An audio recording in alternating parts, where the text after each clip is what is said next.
Very good morning to all of your friend, this is Gaurav और मैं स्वागत करता हूं आपके अपने इस channel GK classes for preparation में। दोस्तों, जैसा कि आपको पता है कि पिछली क्लास जो हमारी हुई थी ज्योग्राफी की, वो उसमें हमने कृषि के बारे में पढ़ा था। जो आज का जो चैप्टर होने वाला फोर्थ चैप्टर, वो उद्योग का होने वाला है, यानी इंडस्ट्री। आज हम इंडस्ट्री के बारे में बात करने वाले हैं। ठीक है, तो हम समझने की कोशिश करेंगे जो प्राइमरी जो काम थे, यानी जो हमारा जो प्राथमिक जो कार्य थे। अब हमने प्राइमरी कार्यों के बारे में समझा, आज हम सेकेंडरी कार्यों के बारे में समझने वाले हैं। ठीक है, यानी द्वितीय जो कारक होता है, तृतीय कारक यानी सेवा, आप जानते हैं सेवा। ठीक है, तो उसके बारे में भी हम लोग कुछ चर्चा करने वाले हैं। तो चलिए शुरुआत करते हैं। उससे पहले आप चैनल को लाइक कर दीजिए, सब्सक्राइब करिए और शेयर करिए। ठीक है, जितना ज्यादा हो सके। और आप जो है इस वीडियो को पूरा देखा करिए, ताकि आपको ज्यादा से ज्यादा चीजें जो है समझ में आ जाए। उससे पहले एक बहुत ही मूलभूत चीज हम उसके बारे में बात करने वाले हैं। जो हमारा स्वतंत्रता दिवस है, 15 अगस्त जो है 1947 को हमारा देश आजाद हुआ। तो उस हिसाब से देखा जाए तो हमारा जो स्वतंत्रता दिवस है वो 77वां स्वतंत्रता दिवस है। और चूंकि हमने जो पहला स्वतंत्रता दिवस मनाया वो 1948 में मनाया था। ठीक है, तो हमारा देश 1947 में आजाद हुआ, 15 अगस्त 1947 में आजाद हुआ। उस हिसाब से अगर देखा जाए तो ये जो स्वतंत्रता दिवस है वो हमारा 77वां स्वतंत्रता दिवस है। और अगर मनाने के हिसाब से देखा जाए तो जैसे पहले 1947 में आजाद हुआ, तो हमने पहली बार जब मनाया वो मनाया था 1948, यानी 15 अगस्त 1948 को मनाया था। ठीक है, तो इस हिसाब से देखा जाए तो हमारा 76वां स्वतंत्रता दिवस है। तो आप लोगों को स्वतंत्रता दिवस की बहुत बहुत शुभकामनाएं, हम सभी को, क्योंकि हम भारतवासी हैं। और जाहिर सी बात है भाई, हमारा देश भारत, तो जाहिर सी बात है, तो हम सभी के लिए गर्व की बात है। ठीक है, तो आप सभी को जो है स्वतंत्रता दिवस की हार्दिक शुभकामनाएं। जय हिंद, जय भारत। तो चलिए शुरुआत करते हैं। आज हम उद्योग के बारे में समझने वाले हैं। ठीक है, उद्योग के बारे में समझने की कोशिश करते हैं। जो द्वितीय जो क्रियाकलाप है वो किस तरीके से जो है कार्य करता है। ठीक है, तो द्वितीय क्रियाकलाप यानी विनिर्माण जो है, कच्चे माल को लोगों के लिए अधिक जो है मूल्य के उत्पादों के रूप में परिवर्तित किया जाता है। जैसा कि आप जानते हैं कि जो प्राइमरी जो रिसोर्सेज होते हैं उनका इस्तेमाल करके जो द्वितीय जो कार्य होते हैं, द्वितीय कार्यों में प्राइमरी जो चीजें होती हैं उनका कार्य, उनकी वो जो चीजें इस्तेमाल की जाती है ये इंडस्ट्री में, और उनको जो है उनका जो हम कह सकते हैं जो उनका विनिर्माण का जो कार्य होता है ना, वो इसमें इंडस्ट्री में होता है। ठीक है, तो जैसे अगर हम एग्जाम्पल है तो उसमें लुगदी से जैसे कागज बनाना होता है ना। सबसे पहले प्राइमरी चीजों में जैसे पेड़ पौधे वगैरह आते हैं, फिर उससे जो है लुगदी बनाया जाता है, लुगदी से जो है कागज बनाया जाता है, यानी कागज के रूप में उसको परिवर्तित किया जाता है। कागज फिर उसके बाद जो है अभ्यास पुस्तिका के रूप में जो है हमारे सामने आता है। अच्छा, इसके साथ साथ हम देखते हैं कि ये विनिर्माण प्रक्रिया के दो चरणों को प्रदर्शित करते हैं। ठीक है, विनिर्माण प्रक्रिया के दो चरणों को प्रदर्शित करते हैं। तो जैसा आपने समझ लिया ना कि किस तरीके से जो पेड़ जो होते हैं, पेड़ों से लुगदी बनाया जाता है, लुगदी से जो है कागज बनाकर उसे अभ्यास पुस्तिका के रूप में उसको हमारे सामने पेश किया जाता है। ठीक है, जो उद्योग होता है, उद्योग का जो संबंध होता है वो आर्थिक गतिविधि से होता है। ठीक है, ये विनिर्माण जो प्रक्रिया है, हम कह सकते हैं कि जो कि वस्तुओं के उत्पादन, खनिजों के निष्कर्षण यानी और सेवाओं की व्यवस्था से संबंधित है। जो उद्योग का जो संबंध है वो आर्थिक गतिविधि से है, और ये जो आर्थिक गतिविधि है वो वस्तुओं के उत्पादन से, ठीक है, खनिजों के निष्कर्षण से और सेवाओं की व्यवस्था से संबंधित, यानी तीनों चीजें इसमें शामिल हो गई।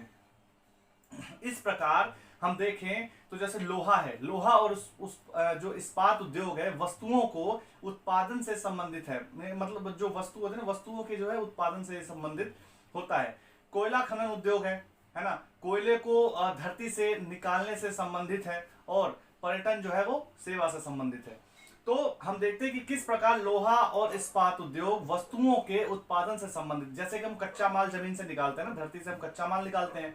ठीक है, और जैसे उसको निकालते हैं, फिर उसको विनिर्माण में उसका इस्तेमाल होता है, कच्चे माल के रूप में इसका इस्तेमाल करते हैं। तो उसका इस्तेमाल कहाँ होता है? उद्योग में उसका इस्तेमाल होता है ना। फिर उसको तैयार करते हैं हम किसमें? लोहे में।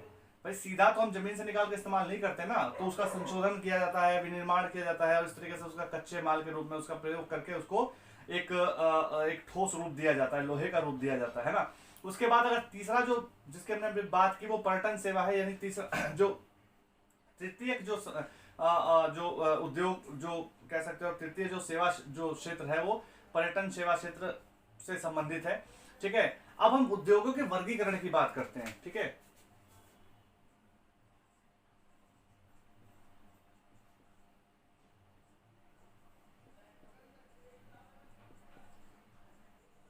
उद्योगों के वर्गीकरण। उद्योगों का वर्गीकरण आप कह सकते हो जैसे कच्चा माल है, आकार है और स्वामित्व के आधार पर जो है किया जा सकता है। किस किस के? कच्चे माल के आधार पर, आकार के आधार पर और स्वामित्व के आधार पर। कच्चा माल के आधार पर किया जाता है, आकार के आधार पर और स्वामित्व के आधार पर। आकार व स्वामित्व, ठीक है। इन्हीं चीजों को हम समझने वाले हैं।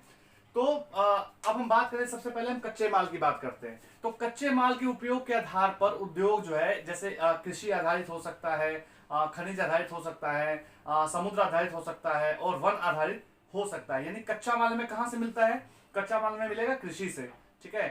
खनिज से मिलेगा, जो जमीन से हम जैसे खनन करते हैं ना, तो खनन के रूप में हमें कच्चा माल मिलता है ना। फिर उसके बाद हम देखते हैं, उसके बाद खाद्य संसाधन जो होते हैं, खाद्य संसाधनों से मिलता है, जैसे वनस्पति तेल वगैरह हो गया, ठीक है, इस तरीके से। और समुद्र आधारित और वन आधारित, ठीक है। तो सबसे पहले हम कृषि आधारित बात कर लेते हैं। कृषि आधारित कच्चा माल कौन कौन सा हो सकता है? कृषि आधारित कच्चा माल कौन कौन सा हो सकता है? तो इसमें खाद्य संसाधन हो सकते हैं, खाने पीने की चीजें हो सकती है, वनस्पति तेल इसमें शामिल होता है, सूती वस्त्र शामिल होता है, डेयरी उत्पाद इसमें शामिल होता है, चर्म उद्योग इसमें शामिल हो सकता है। यानी वो चीजें जो जो जो मूलभूत रूप से, यानी बेसिक जो चीजें हैं जो हमें कृषि से प्राप्त होती हैं, ठीक है। अब हम खनिज आधारित बात कर लेते हैं।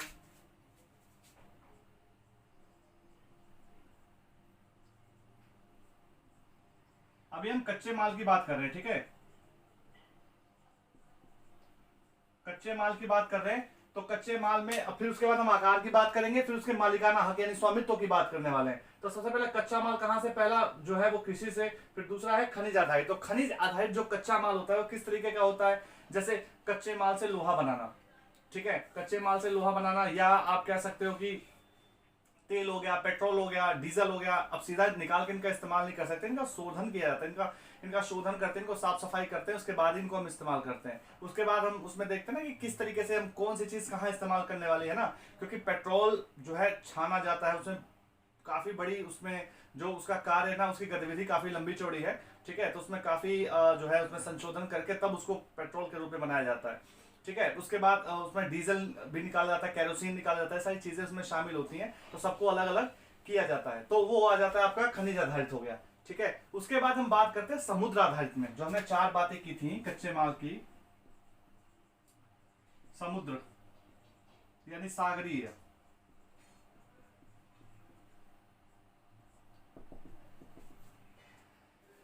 समुद्र आधारित। तो महासागरों से प्राप्त उत्पाद उपयोग कच्चे माल के रूप में करते हैं। जैसे कि आप कह सकते हो मछली है, मछली से तेल निकाला जाता है ना। उसके अलावा जो सीपियां होती हैं, मोती होते हैं, मतलब इस तरीके की काफी चीजें हैं जो समुद्रों से हमें प्राप्त होती हैं। कुछ जड़ी बूटी टाइप भी चीजें होती हैं वो जो समुद्र से प्राप्त होती है, ठीक है। उसके बाद बात करते हैं वन आधारित उद्योग।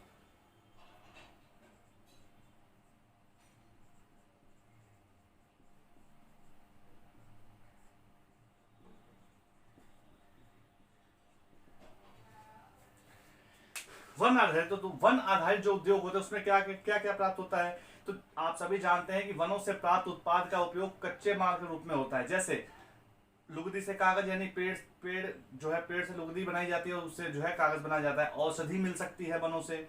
और क्या मिलता है? तो इससे जो है हम देखते हैं कि इसके अलावा जो है फर्नीचर का सामान बनाया जा सकता है, ठीक है। भवन निर्माण में लकड़ी का इस्तेमाल होता है ना। और घरों में आप देखते हैं कि कितनी सारी चीजें जो है लकड़ी की बनी हुई होती है। इस तरीके से जो संबंधित उद्योग है वो लकड़ी से संबंधित है, ठीक है। अब हम बात करते हैं दूसरे नंबर का जो है आकार के बारे में। ये तो हो गया आपका कच्चा माल, ठीक है। अब जो सेकंड हम बात करने वाले हैं वो आकार, यानी जो इंडस्ट्री होती है उसका आकार कैसा होगा।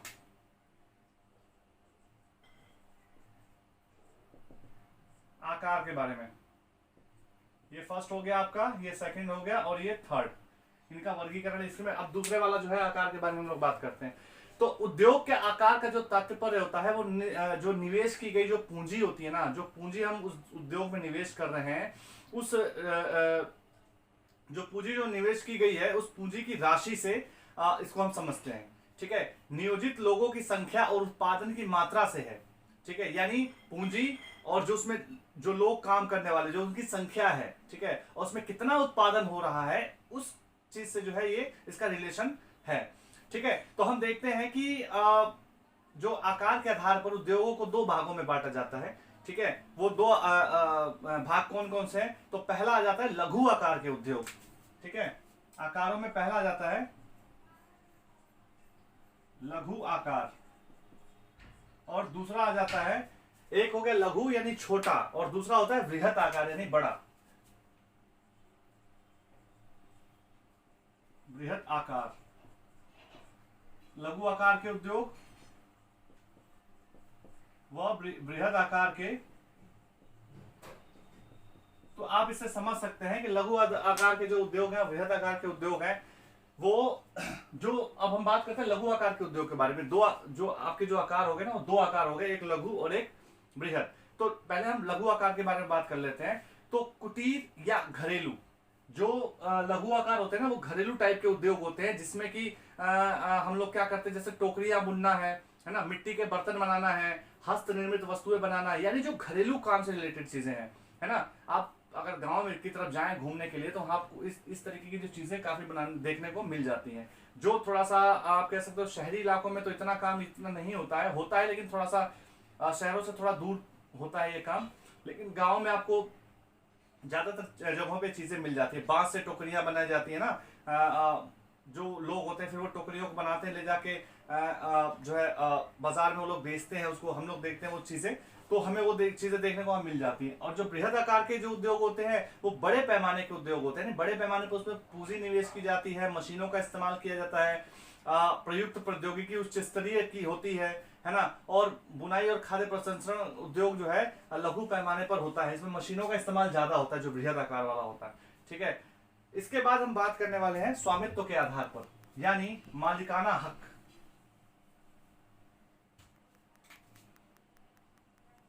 थर्ड इसका हो जाएगा स्वामित्व के आधार पर।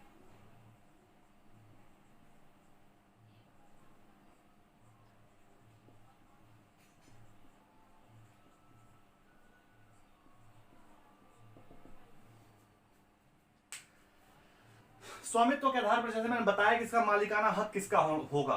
ठीक है, तो स्वामित्व के आधार पर हम देखें तो उद्योगों को निजी क्षेत्रों में, ठीक है, राज्य स्वामित्व अथवा सार्वजनिक क्षेत्र जिसको हम बोलते हैं उसमें, या संयुक्त क्षेत्र में, या सहकारी क्षेत्र में वर्गीकृत किया जा सकता है। ठीक है, कौन कौन से हैं? निजी क्षेत्र होगा, दूसरा होगा राज्य स्थापित यानी जो सार्वजनिक क्षेत्र होगा जिसका इस्तेमाल सभी लोग कर सकते हैं। संयुक्त क्षेत्र होता है यानी कुछ कंपनियां होती है वो मिलकर करती है, और सहकारी क्षेत्र होता है जिसके बारे में अभी हम चर्चा करने वाले हैं। तो फर्स्ट ऑफ ऑल जो हम बात करने वाले हैं वो निजी क्षेत्र। तो निजी क्षेत्र से आपको सबको पता है कि निजी क्षेत्र का मतलब उसका मालिक एक आदमी या दो आदमी हो सकते हैं, यानी दोनों जो है वो एक दूसरे से जुड़े हुए होते हैं। ठीक है, और राज्य स्वामित्व यानी सार्वजनिक क्षेत्र की बात करें तो जाहिर सी बात है कि जो उसका जो मालिकाना हक होता है वो राज्य सरकार यानी किसी सरकार के अंडर होता है, यानी वो सार्वजनिक रूप से उसका इस्तेमाल किया जा सकता है, उसका इस्तेमाल कोई भी कर सकता है ना। यानी जो उस राज्य का निवासी या किसी उस देश का कोई भी जो निवासी है उसका इस्तेमाल कर सकता है, वो सभी के लिए खुला होता है। ठीक है, अगर हम बात करें तो जैसे मान लीजिए कि जो जैसे सरकारी जो स्वामित्व के अंदर कई सारी चीजें चलती है, जैसे ट्रेन हो गया, जैसे रेलवे है ना, रेलवे का इस्तेमाल हर कोई कर सकता है, कहीं भी आ जा सकता है, परिवहन का साधन है, स्टेट बसेस होती हैं, इस तरीके से जो है परिवहन के साधन के रूप में आप इस्तेमाल कर सकते हैं। ठीक है, तो ये होता है। उसके बाद हम जो संयुक्त जो सार्वजनिक स्थान होते हैं, प्लेस होते हैं, वो आप कहीं आ जा सकते हैं, घूम फिर सकते हैं ना, तो वो चीजें हो गई। अब उसके बाद करते हैं संयुक्त क्षेत्र के बारे में। जो संयुक्त जो क्षेत्र होता है, ऐसे उद्योगों का स्वामित्व और संचालन राज्यों और व्यक्तियों अथवा व्यक्तियों के समूह के द्वारा होता है। जैसे मैंने बताया कि दो या दो से अधिक जो लोग होते हैं ना, उसमें जो होता है उसमें होता है, जैसे मान लीजिए कि राज्य सरकार है, राज्य सरकार और किसी जो पर्टिकुलर व्यक्ति होगा वो उसका और राज्य सरकार दोनों मिलकर उसका मालिकाना हक चलाएंगे, यानी संयुक्त क्षेत्र माना जाएगा वो, क्योंकि राज्य सरकार भी उसकी जो है राज्य सरकार के भी अंडर वो काम करता है और उस व्यक्ति के अंदर भी वो काम करता है, यानी दोनों उसके मालिक माने जाते हैं। इसमें दोनों परसेंटेज होगी, जैसे मान लीजिए कि राज्य सरकार की परसेंटेज ज्यादा मान लीजिए 51% है और उस व्यक्ति की 49%, लेकिन मालिक उसके दोनों माने जाते हैं, तो संयुक्त रूप से उसको जो है उद्योग को चलाया जाता है। तो उसका एक एग्जाम्पल आप देख सकते हो, मारुति लिमिटेड कंपनी है, ठीक है। मारुति उद्योग लिमिटेड संयुक्त क्षेत्र, जो संयुक्त क्षेत्र का एक उदाहरण माना जा सकता है, ठीक है। अब हम बात करते हैं सहकारी क्षेत्र जो होता है। सहकारी क्षेत्र में बहुत ज्यादा कंफ्यूजन होती है। सहकारी क्षेत्र, संयुक्त क्षेत्र आप समझ गए होंगे, निजी क्षेत्र समझ गए होंगे, सार्वजनिक क्षेत्र समझ गए। अब सहकारी क्षेत्र के बारे में बात करते हैं। सहकारी क्षेत्र क्या होता है? तो सहकारी जो क्षेत्र होता है कि इसका जो उद्योगों का जो स्वामित्व होता है और जो संचालन है वो कच्चे माल के उत्पादक, जो उसको उत्पादन करने वाले जैसे किसान, वो उसको उसका उत्पादन कर रहे हैं, ठीक है, उसके या जो उसके पूर्ति करता है, जो यानी जो उसकी पूर्ति करते हैं वो, ठीक है, और कामगारों अथवा जो उसमें काम करने वाले लोग हैं वो, या उन दोनों का जो है उसमें स्वामित्व होता है। जैसे अमूल, अमूल जो है जो अमूल जो अमूल की जो फुल फॉर्म है आनंद मिल्क यूनियन लिमिटेड इसको बोला जाता है, ठीक है। आनंद मिल्क यूनियन लिमिटेड, ये जो है बेसिकली जो है गुजरात की जो है कंपनी है, ठीक है। और हम देखते हैं कि एक सुधा डेयरी के नाम से भी जाना जाता है। सुधा डेयरी सहकारी उपक्रम के जो ये आप कह सकते हो कि ये उत्तम उदाहरण माने जाते हैं, ठीक है। तो इसमें कौन कौन शामिल हो गया? तो इसमें जो लोगों का जो स्वामित्व होता है और जो संचालन है, कच्चे माल के उत्पादक जो होते हैं वो हो गए, उसके जो पूर्तिकार और जो कामगार होते हैं वो होते हैं, ये दोनों जो है उसमें जो है इसमें शामिल होते हैं, जो सहकारी आप कह सकते हो जो सहकारी क्षेत्र है, ठीक है। ये चीजें आपको समझ में आ गई होंगी, ठीक है। अब इसके बाद हम बात करते हैं कि उद्योगों की स्थिति को प्रभावित करने वाले कौन कौन से कारक हैं, यानी उद्योग का जो जो उसकी स्थिति है उसको प्रभावित करने वाले कारक।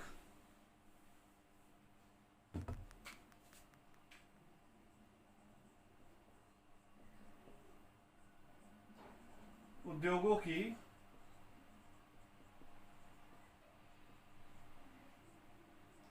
स्थिति को प्रभावित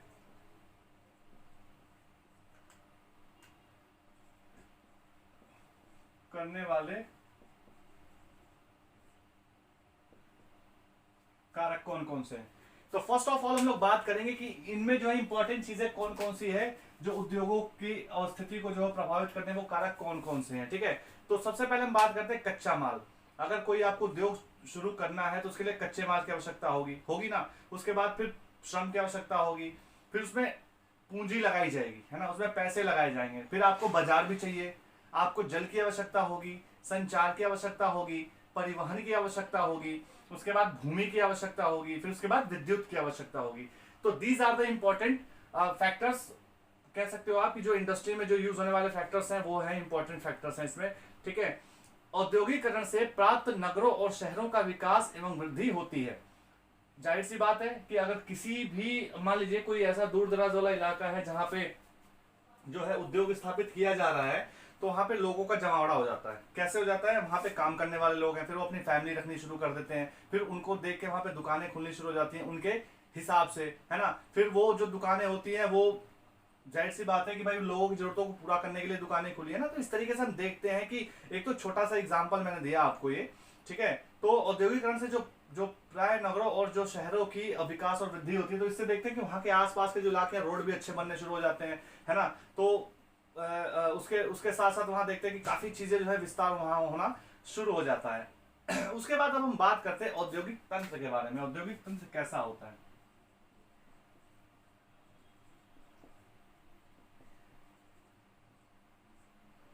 औद्योगिक तंत्र कैसे कार्य करता है, ठीक है।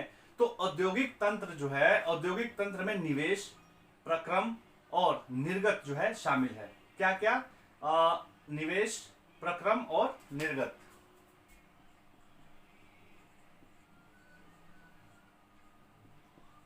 प्रक्रम व निर्गत, इसमें ये तीन चीजें शामिल हो गई। तो इसका कहने का मतलब है कि निवेश में जो है कच्चा माल, जैसे जो निवेश होता है, निवेश में कच्चा माल शामिल होगा, श्रम शामिल होगा, भूमि जो होगी वो शामिल होगी, ठीक है, भूमि की लागत जो होती है ना, जल की उपलब्धता होगी, परिवहन होगा, विद्युत होगा, जिसके बारे में भी हमने बात कर ली, ठीक है, और जो है अन्य जो है अवसंरचना जिसके बारे में हमने बात की ना, वो चीजें शामिल होती हैं।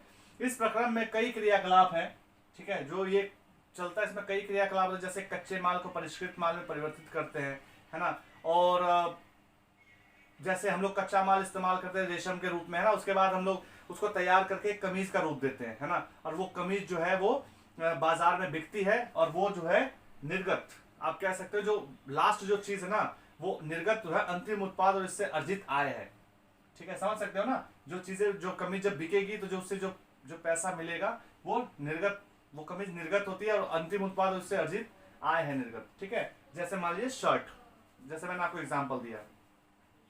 अब हम बात करते हैं औद्योगिक प्रदेश के बारे में। औद्योगिक प्रदेश क्या होता है?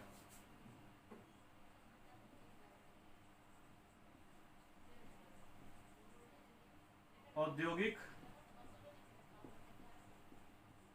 प्रदेश, आप जानते हैं औद्योगिक प्रदेश का मतलब यह है कि जहां पे उद्योग लगते हैं वहां पे एक इलाका जो है विस्तृत रूप से जो है वहां पे लोग जो है रहना शुरू कर देते हैं। जब कई तरह के उद्योग एक दूसरे के निकट मौजूद होते हैं, ठीक है, तब ऐसी जगह बनती है और वे अपनी निकटता का लाभ आपस में बांटते हैं। विश्व के प्रमुख औद्योगिक प्रदेश, जैसे मान लीजिए कि पूर्वोत्तर अमेरिका हो गया, उसके साथ साथ पश्चिमी और मध्य जो है यूरोप हो गए, पूर्वी यूरोप हो गया, पूर्वी एशिया हो गया, इस तरीके के ही ये प्रदेश हैं।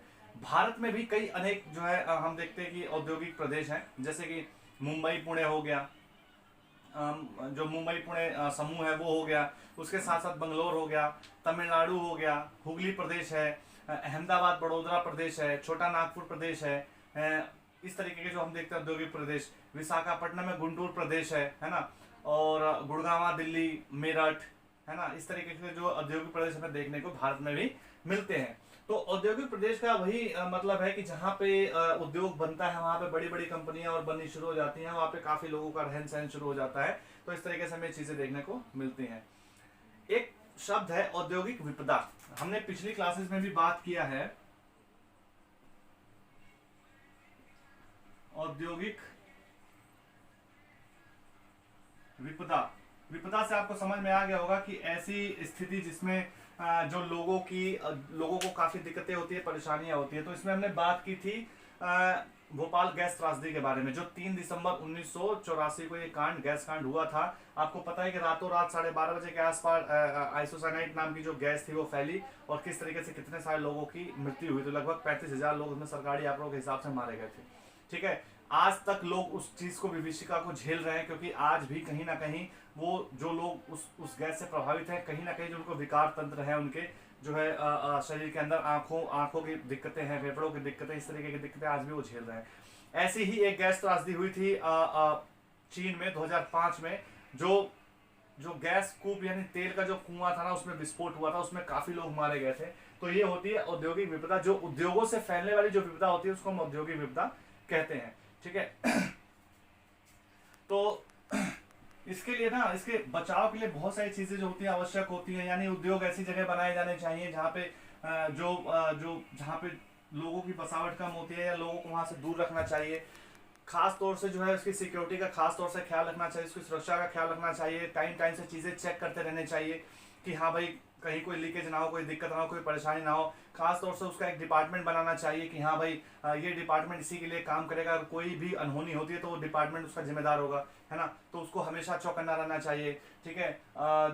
इसके लिए जो है हमेशा सहायता के लिए तैयार रहना चाहिए, तत्पर तैयार रहना चाहिए, ताकि अगर कोई बाई चांस अगर कोई छोटी मोटी अगर चूक होती भी है तो उसको जल्दी से संभाला जा सके, है ना। तो ये चीजें बहुत ज्यादा इंपॉर्टेंट हो जाती हैं। अब हम बात करते हैं प्रमुख उद्योगों का वितरण।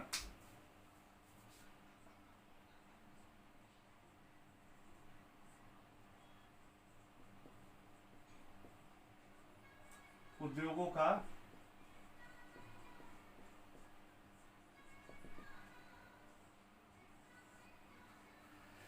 वितरण। विश्व के प्रमुख उद्योग जैसे हम कह सकते हैं लोहा उद्योग है, सूत्री वस्त्र उद्योग है, सूचना प्रौद्योगिकी उद्योग है।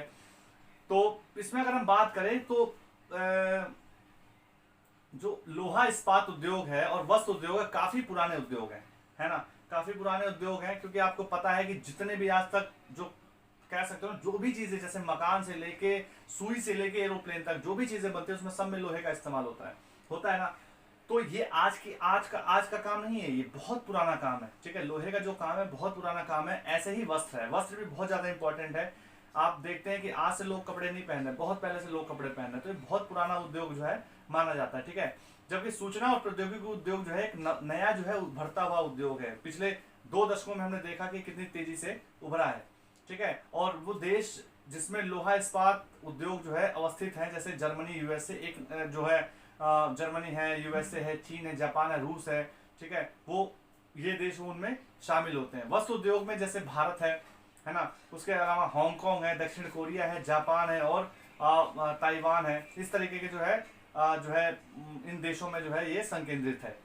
सूचना प्रौद्योगिकी जो है उद्योग के मुख्य केंद्र जो है मध्यवर्ती कैलिफोर्निया के सिलिकॉन घाटी में और भारत के बेंगलुरु में स्थित है। जैसा आपको पता है कि बेंगलुरु जो है कितना फेमस है प्रौद्योगिकी, सूचना प्रौद्योगिकी के लिए। तो ये उभरते हुए उद्योग हैं, ठीक है, जिनको हम सनराइज उद्योग कहते हैं के नाम से जाने जाते हैं। इसमें सूचना प्रौद्योगिकी, स्वास्थ्य लाभ, सत्कार तथा ज्ञान से संबंधित उद्योग शामिल हैं, ठीक है। तो ये हो गई आपकी चीजें। अब हम बात करते हैं लोहा इस्पात उद्योग के बारे में, एक विस्तृत जानकारी ले लेते हैं।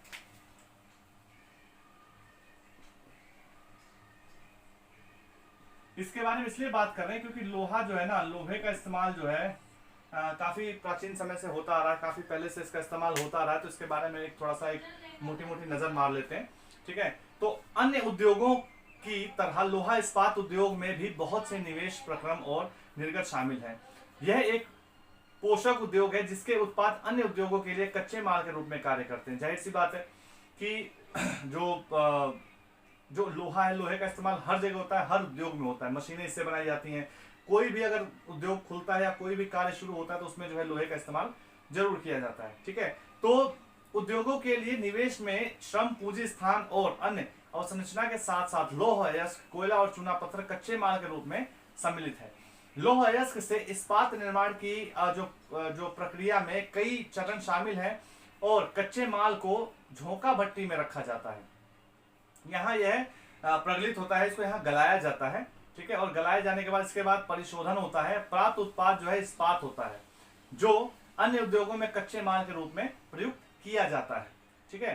तो इस्पात जो है कड़ा होता है और इसे आसानी से काटा और आकार दिया जा सकता है, अथवा इससे जो है तार जो है बनाई जा सकती है। एल्यूमिनियम, निकल, तांबा जैसे अन्य धातुओं को थोड़ी थोड़ी भाग में इसमें जो है मिलाकर इसकी जो मिश्र धातु बनाई जाती है। मिश्र धातु जो है इस्पात को असामान्य कठोरता, दृढ़ता और जंग प्रतिरोधक क्षमता प्रदान करती है। तो जाहिर सी बात आप देख सकते हैं कौन कौन सी चीजें इसमें, एल्यूमिनियम, निकल, तांबा जैसी चीजें भी इसमें शामिल की जाती हैं और इसको जो है इसको और ज्यादा मजबूती प्रदान की जाती है मिश्र धातु के रूप में, ठीक है। तो इसके बाद हम देखते हैं कि इस्पात जो है आधुनिक उद्योगों का मेरुदंड कहा जाता है, रीढ़ की हड्डी है। जो इस्पात है वो प्राचीन जो हमारा जो उद्योग है ना, उद्योगों का जो है मेरुदंड कहलाता है। तो लगभग सारी चीजें लोहे से बनी होती हैं। हम जैसे बात की हमने कि सुई से लेकर एरोप्लेन तक लगभग हर चीज में लोहे का इस्तेमाल होता है। टेबल, कुर्सी, मेज, मतलब जो भी चीजें हैं, ठीक है। भारत में जो है भिलाई, दुर्गापुर, बर्नपुर, उसके बाद जमशेदपुर या टाटा नगर जिसको हम बोलते हैं, राउरकेला, बोकारो, यहाँ पे जो है हम देखते हैं कि महत्वपूर्ण इस्पात उत्पादक ये जो क्षेत्र माने जाते हैं। तो आपने देखा कि किस तरीके से उद्योग ना जो है उद्योग कितना इम्पोर्टेंस रखता है हमारे लिए, ठीक है। उद्योगों का जो उद्योग है लोगों को रोजगार भी देता है, चीजें भी प्रोवाइड कराता है और उसके साथ साथ जो है जो जैसे मान लीजिए लोहे जैसी चीजें हैं वो प्रोवाइड कराता है, ताकि जो है आसानी से हम अपने कार्यों को कर सके। जैसे कोई बिल्डिंग बनानी हो तो लोहे का इस्तेमाल होना है, कुछ भी चीज अगर आपको बनानी है तो लोहे का इस्तेमाल होना है। तो आपने समझ लिया कि उद्योग क्या चीज है, ठीक है। हमने पहले कृषि में प्राथमिक चीजों के बारे में बात की थी, ये जो है उद्योग जो है द्वितीय चीजों में आ गया, ठीक है। अब हम जो बात करने वाले हैं इसके बाद जो सेवा क्षेत्र है, तो जो हो सकता है कि हम वो चीजें कुछ लोग उसके बारे में ना जानते हैं, तो उसके बारे में हम लोग चर्चा करेंगे, ठीक है। सेवा क्षेत्रों के बारे में कि सेवा क्षेत्र क्या है, ठीक है। तो इसके बाद जो है इसके बाद एक लास्ट चैप्टर और आपका बच्चा है चैप्टर 5, और चैप्टर 5 में जो है ना हम लोग जो है लोगों के बारे में बात करेंगे, ठीक है, उनके बारे में समझने की कोशिश करेंगे कि, और अपने जनसंख्या के आंकड़ों को समझने की कोशिश करेंगे कि भारत में किस तरीके की जनसंख्या क्या है 2011 की जनगणना के हिसाब से, ठीक है। तो अभी इस चैप्टर में इतना ही, और एक बार फिर से आप सभी लोगों को जो है स्वतंत्रता दिवस की बहुत बहुत शुभकामनाएं, और उम्मीद करता हूँ आप सभी लोग स्वस्थ होंगे, मस्त होंगे और अपनी तैयारी में लगे हुए होंगे। आने वाले टाइम में बहुत सारे एग्जाम्स हैं, तो कृपया करके अपनी तैयारियां करते रहिए, ठीक है, पढ़ाई मत छोड़िए, और चैनल को पूरा देखिए, और चीज़ें आपको समझ में आएंगी। कुछ चीज़ें नहीं समझ में आती तो आप मैसेज करके पूछ सकते हैं, आप कमेंट कर सकते हैं, ठीक है। बहुत बहुत धन्यवाद। आप चैनल को लाइक, सब्सक्राइब और शेयर जरूर कर दीजिए। बहुत बहुत धन्यवाद। फिर मिलते हैं अगली क्लास में, तब तक के लिए नमस्कार, धन्यवाद, बहुत बहुत धन्यवाद।